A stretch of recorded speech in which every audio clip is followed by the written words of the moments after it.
6 mois après sa création, voici la toute première contribution scientifique de l'Observatoire de gestion du football africain.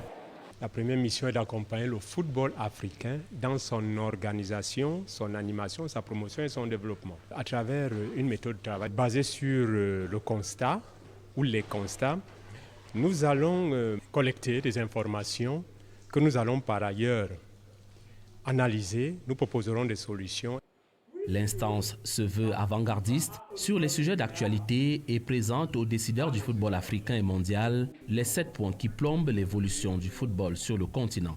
Nous sommes très en deçà des attentes. Tout le monde sait que l'élection à la tête de la FIFA a lieu l'année prochaine. Et puis ce n'est qu'au mois de mars que le président de la FIFA l'a révélé au grand public. Et nous sommes un observatoire, nous devons nous prononcer. Les Africains doivent voir de quel côté se trouve leur intérêt. Le tout n'est pas d'élire ou de ne pas élire X ou Y, mais de voir ce que l'Afrique gagne.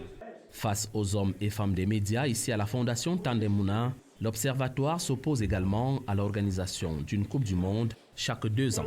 Nous trouvons que ce n'est pas normal, ça ne milite pas en faveur des intérêts du continent africain.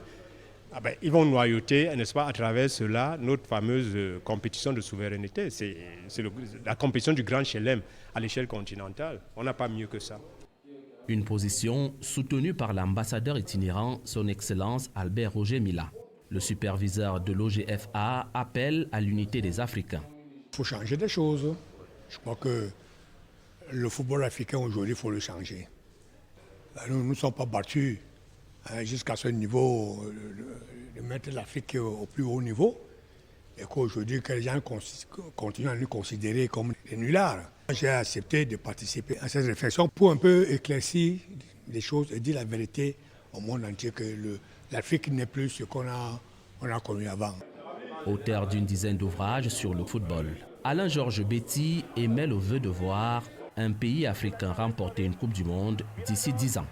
Cela est bien sûr possible à condition de rompre avec les anomalies présentées dans ce premier rapport trimestriel de l'Organisation de gestion du football africain.